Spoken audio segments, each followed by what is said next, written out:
Thank you very much for being here. Thank you to the Canadian Club of Calgary for hosting this event and to the Calgary Petroleum Club for welcoming me back. I'd like to start with an acknowledgement. It was exactly 9 years ago today that Mr. Harper was sworn in as Canada's 22nd Prime Minister. Now, as I'm sure you can expect, I'm going to have some critical things to say about what he has and what I feel he hasn't accomplished. But like many of you, I have a great deal of respect for the office he holds, for the institution he leads, and I'd like to thank him for his many years of public service. Mr. Harper built on a political movement that put the concerns of Western Canadians at the center of our national political life. The West got in, and regardless of who forms the next government, it will remain in. There are also some local congratulations in order. This week, the world acknowledged something that Calgarians already knew, that Naheed Nenshi really is one of the world's greatest mayors. And last fall, you welcomed a new premier, a former parliamentary colleague of mine, and someone I hope to work with again as a partner if I'm elected Prime Minister. At the same time, I know the news here hasn't been all good. The decline in oil prices is going to hit the Canadian economy hard. It already has, and nowhere more so than here in Alberta. We still don't have any progress on the Keystone XL pipeline. It's no closer to being approved today than it was when I last spoke here at the Petroleum Club in 2013. If anything, a presidential veto looks more and more likely. We're still struggling. Those of you who work in the energy sector know this best. To repair our reputation at home and abroad when it comes to the environment. The Harper Conservatives' inaction is drawing more and more negative attention from the international community, including important trading partners.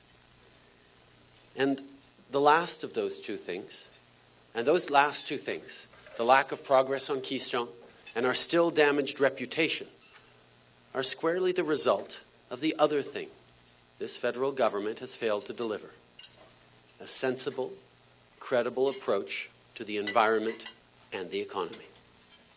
The simple fact is that in 2015, pretending that we have to choose between the economy and the environment is as harmful as it is wrong. Premier Prentice made a similar argument when he said that focusing on environmental policy isn't exclusively a question of morality. Increasingly, it's an economic imperative, especially in an increasingly competitive world market for natural resources. You don't have to be Prime Minister for 9 years to know that such uncertainty calls for greater diplomacy, not less. Calling people names, issuing ultimatums, that does nothing in practical, meaningful, measurable terms to advance the interests of Canada's resource sector. All it does is further alienate people of goodwill at home and abroad. And without their support, it becomes difficult to acquire the social license needed to get projects past the planning stages. Now, I understand that appeals to social license can seem to you to be sometimes like an excuse to prevent projects from getting built. But I also understand that companies alone cannot achieve social license to create the growth and jobs we need. And make no mistake, Canadians want that growth and need those jobs. What many call social license, I think is better understood as public trust, for that's what it is at its core. From one project to the next, credibility has been compromised, and Canadians no longer feel that they can trust their federal government to protect their best interests. They don't trust that we're living up to our international obligations to cut greenhouse gas emissions. And they're right. With 5 years to go, we're nowhere near meeting the emission reduction targets that Mr. Harper committed us to in Copenhagen. Canadians don't trust that we're respecting the rights of Aboriginal peoples. As key players and partners in development, Aboriginal Canadians have a legal and constitutionally protected right to be consulted on major projects that impact on their rights, yet the current government treats this as this serious responsibility as an afterthought. Again, your Premier made that point himself when he was Vice Chair of CIBC. And Canadians also don't trust that there is adequate oversight in the approval process.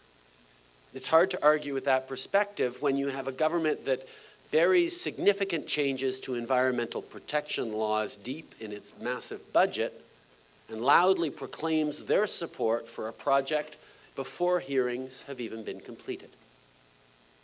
These efforts to avoid debate and circumvent a fair review undermine public trust in government.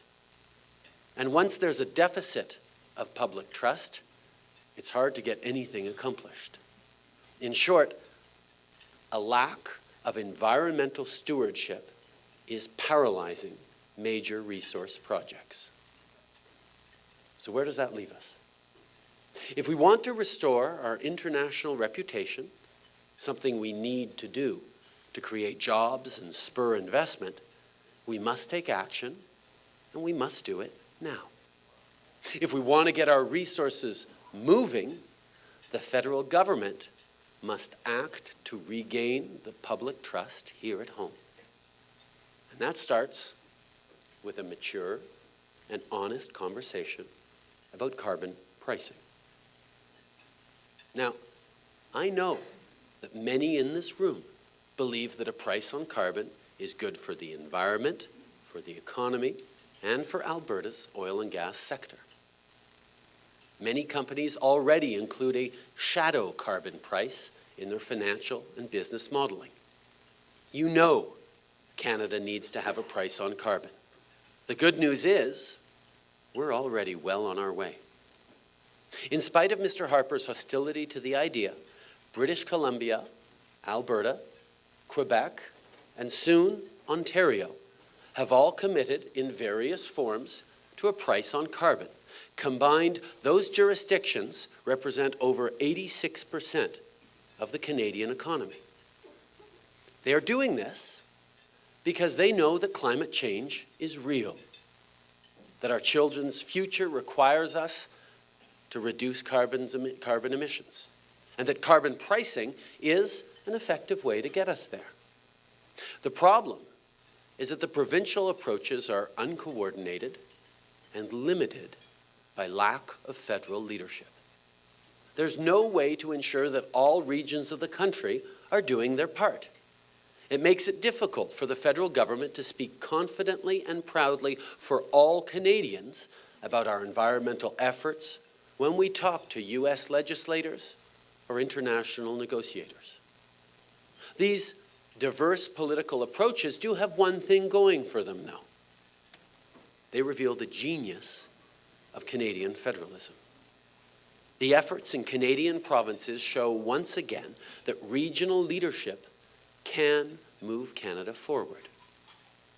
So today, I want to share with you one of the most important things I've learned during my time in public life, which is this: the federal government doesn't have all the answers. I know, big shock to those of you in Alberta. The problems that Canadians face cannot be solved by Ottawa alone. Making progress on the things that matter to us requires real engagement with provincial and territorial, municipal and Aboriginal governments, along with a healthy respect for regional differences. When the federal government ignores these regional distinctions, discounts provincial or territorial perspectives, our country is weakened, not strengthened. This was the case when the federal government pushed the National Energy Program over the strong opposition of Western Canada generally and Alberta in particular. Look, Canadians know we're in this together. A federal program that harms one part of the country harms us all. And for those of you who think that the National Energy Program was before my time, trust me, I get reminded of it every time I stop by Calgary in Alberta. We have enough forces in this country trying to pull us apart. We need national leadership that brings us together. So make no mistake, there is a clear need for federal leadership when it comes to energy and the environment. Any serious plan to reduce carbon emissions in Canada requires a federal government that is open, engaged, and committed to partnering with provinces and territories. But let's not minimize what provinces have already accomplished. Ontario shut down its coal plants. British Columbia has created a successful and comprehensive revenue-neutral carbon tax. Quebec started with a form of carbon tax and is shifting to a broader cap-and-trade solution with California. And here in Alberta, you've pioneered a more flexible system that combines regulations on emissions with trading and payment options. Though the methods vary, the provinces have chosen emissions reduction programs that make sense for their own economic contexts and priorities. And that's a good thing. The ball is rolling in Canada. Governments and industry are beginning to embrace the opportunities to be found in clean technology and renewable energy. We've seen provinces move to price carbon in ways that help rather than hurt their local economies. Well, I intend to build on these provincial initiatives. The New Democrats, well, they talk about a one-size-fits-all solution that starts in Ottawa. And Mr. Harper's Conservatives, well, let's be honest, they don't seem interested in any solution on this at all. We know that federal leadership goes beyond federal programs. That's why we want to build on existing provincial initiatives in the spirit of Canadian federalism. Think about that. Some of our greatest achievements as a country, the things that matter in the daily lives of Canadians, came about when federal, provincial, and territorial governments worked together to forge solutions to complex problems. There are many examples. There's a Canada Pension Plan, which provides some peace of mind to Canadians as they face retirement. The National Child Benefit, that gives low-income families the support they need to make sure their kids don't go hungry. There's also the Gas Tax Fund, negotiated with the provinces, that sees $2 billion a year transferred directly to municipalities to support local infrastructure projects. But the one example that touches all Canadians in a profound and personal way is Medicare. Our public health care system began as an ambitious and visionary experiment in Saskatchewan. Gradually, over time, other provinces and territories adopted similar models, and the federal government, at key moments, provided leadership.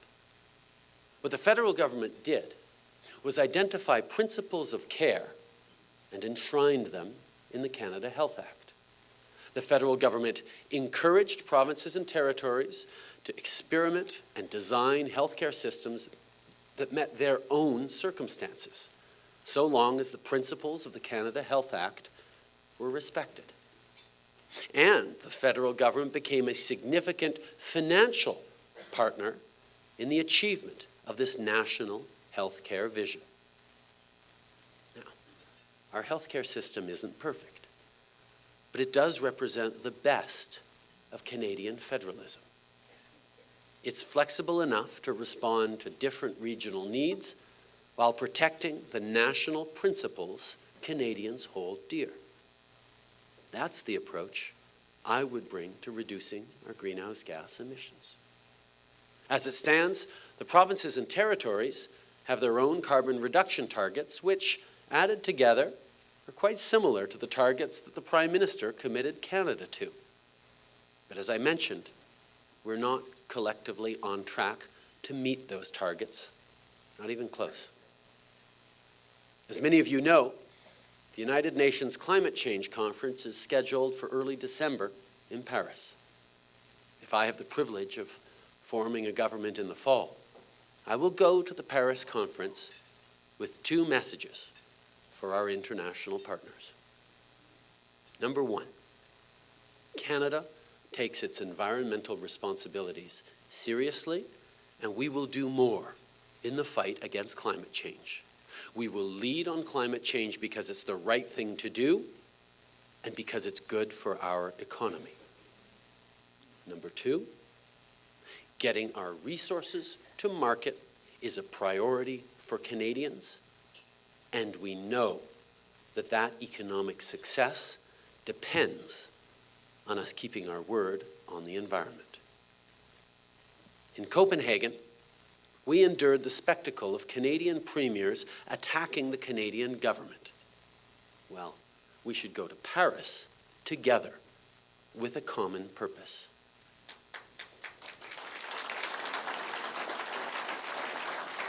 And when we get home, I will meet with provincial and territorial leaders within 90 days to implement a pan-Canadian framework to reduce carbon emissions across Canada. Make no mistake, nothing is more important to the Canadian economy than getting this right. Lors de notre retour de Paris, je vais rencontrer les premiers ministres provinciaux et territoriaux dans les 90 jours qui suivront afin de mettre en place un plan pan-canadien pour réduire nos émissions de carbone. Soyons clairs, cette collaboration est primordiale pour le succès de l'économie canadienne. Canada will establish emissions reduction targets informed by the best economic and scientific analysis. All provinces and territories will have to do their share. But let's be honest, targets aren't enough. We need effective policies to be put in place so we can meet them. So as a federal government, we will set in place a national standard in partnership with provinces and territories, one that gives them the flexibility to design their own policies to achieve those targets, including their own carbon pricing policies. And we will provide targeted funding, targeted federal funding, to provinces and territories to help them achieve their goals. In the same way that federal funding through the Canada Health Transfer is designed to support provinces and territories in achieving the goals of the Canada Health Act. We all know that there are huge opportunities across Canada for investment in cleaner energy, efficiency, public transport, and more. But it's provinces, territories, municipalities, and communities that are often best placed to identify the top priorities where they live.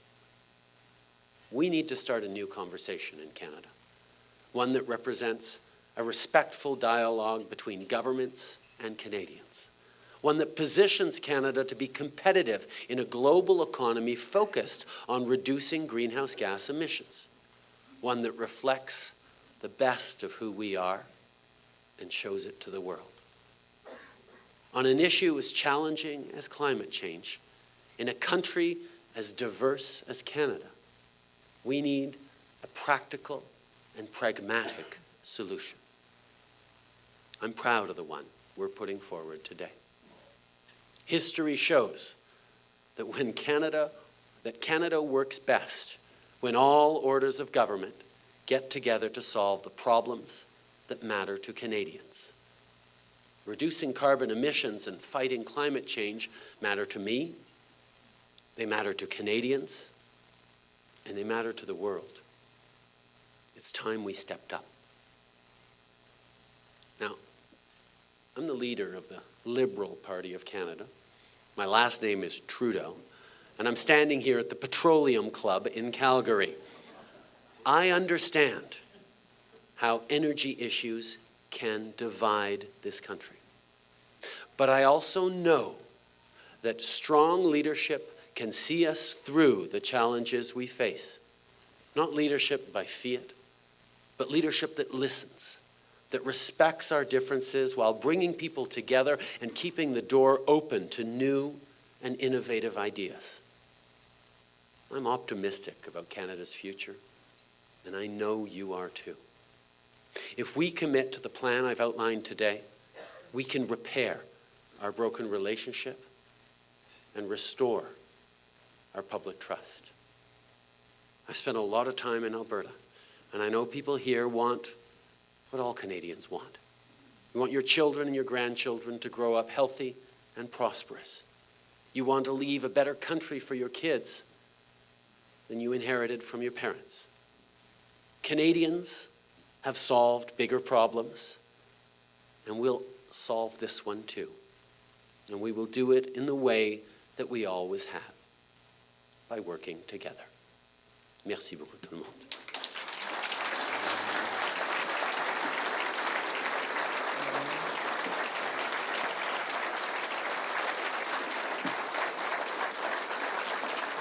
And I believe we have time for a few questions. Is that right? We're good for this? If anyone has any questions, I invite you to put up your hand and we'd be happy to address them. He might be answering the tough ones, is what we're saying. Yes.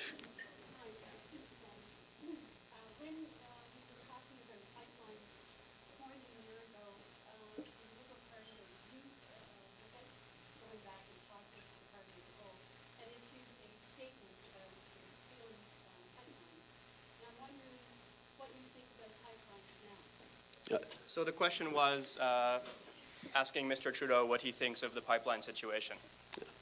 One of the most important fundamental responsibilities of any government in Canada, this is not just now, but it goes back 100 years, grain across railroads, or hundreds of years, fish and furs.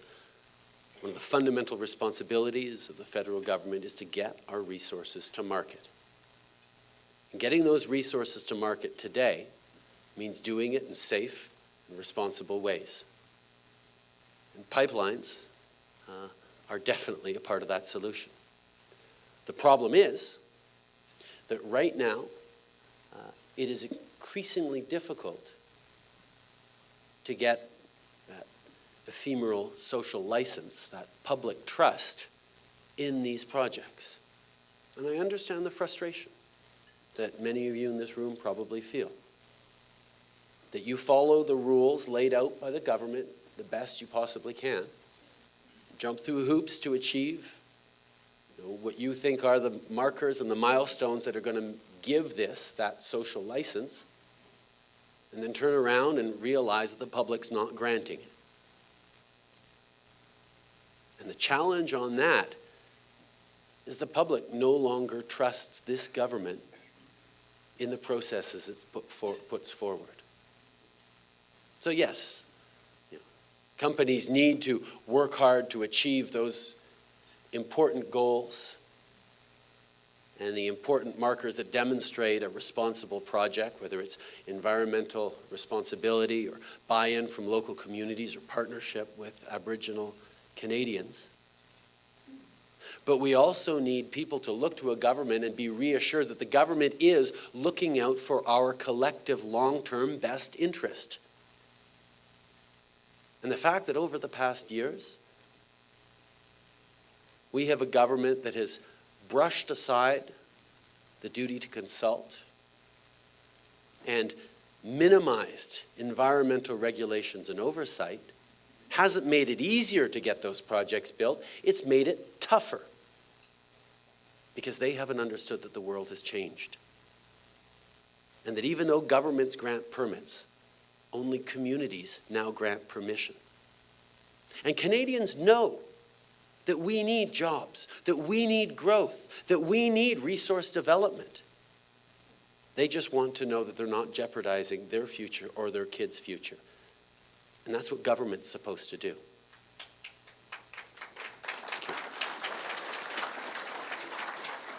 Yes.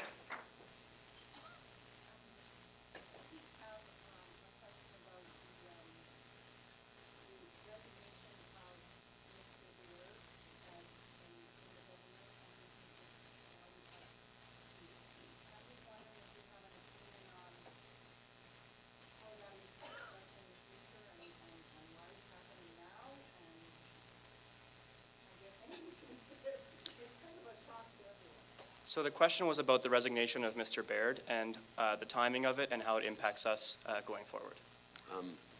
I suspect it probably impacts Mr. Harper more than it impacts me. John Baird has been a devoted public servant to this country for over 20 years. There's plenty on which I don't agree with him, but he has been someone who has been committed to his views and his ideals for this country. And after 20 years, I just think what my wife would say to me if I was still in politics after 20 years. After 20 years, anyone is welcome to move on to other things. And I think that's really what it is. If you want to read more into tea leaves, well, you'll have to ask someone who analyzes that stuff for a living. I try and serve Canadians as best I can and not worry too much what my opponents are doing or not doing. Yes.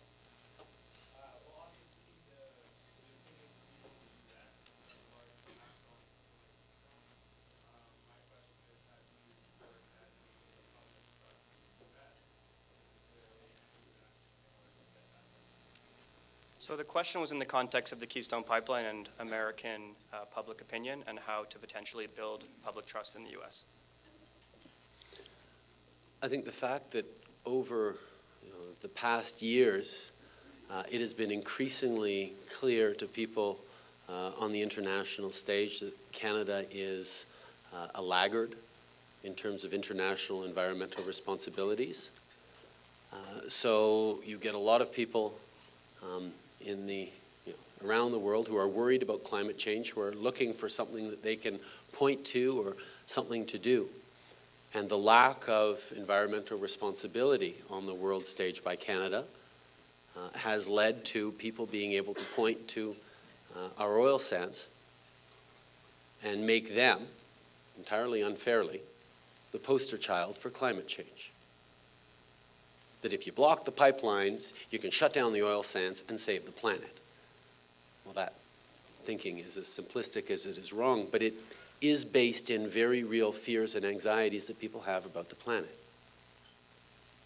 And if we were to do a much better job of demonstrating that we do take seriously our responsibilities in terms of reducing carbon emissions, that we have a plan that we're working towards in a responsible and reasonable way, combined with a relationship with the United States that's not based on shouting at them and telling them what they need to do. I mean, think for a second. If we had a challenge like Keystone XL dragging on over 5 or 6 years in the 80s, do you really believe that Brian Mulroney wouldn't have picked up the phone and talked to Ronald Reagan and said, look, can we fix this? And they would have fixed it? Do you really think that in the 90s, Jean Chrétien wouldn't have been able to pick up the phone and talk to Bill Clinton and say, come on, let's figure this out? Where we are stuck right now is because of a broken relationship from a prime minister who's demonstrated that whether it's provincial premiers or international leaders, he just doesn't play well with others, particularly not those who aren't of his political ideology. One last question. We have time for one last question. I'm going to go way to the back of the room. With the cheering section.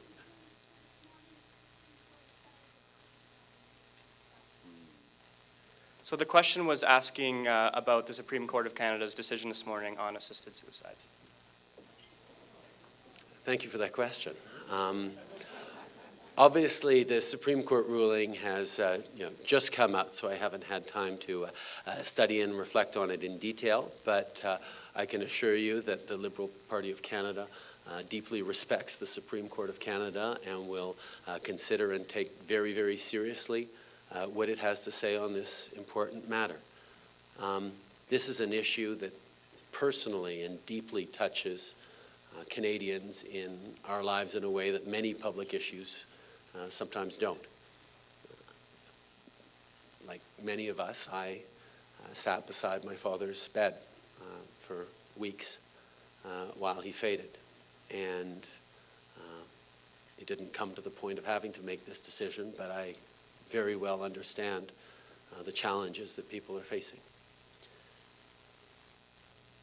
I'm a liberal, which means I believe in protecting people's choices and freedoms in a way that makes sure that as a society we're protecting our most vulnerable. And I know that that balance is one that Canada has been able to find in a lot of different ways and in a lot of different places. And what my deep hope is the discussion we will have as parliamentarians on this deeply personal and important issue to so many Canadians is done in a way that is respectful of the range of voices, that isn't tinged with partisanship or political points, and is held up as a model for how Parliament should work to tackle difficult issues facing our society. And I look forward in the coming months, even in an election year, to seeing a responsible and reasonable debate and discussion on this, informed by the views of Canadians from across the country. And what's more, I sense that if any party were to try and politicize this, because we're in an election year, Canadians will view them very harshly because of that. Because within every party there are people who are going to have very divergent views on that, and the ultimate responsibility we have as legislators and parliamentarians is to respect and reflect the will and the rights of Canadians. Merci beaucoup pour la question. Thank you very much.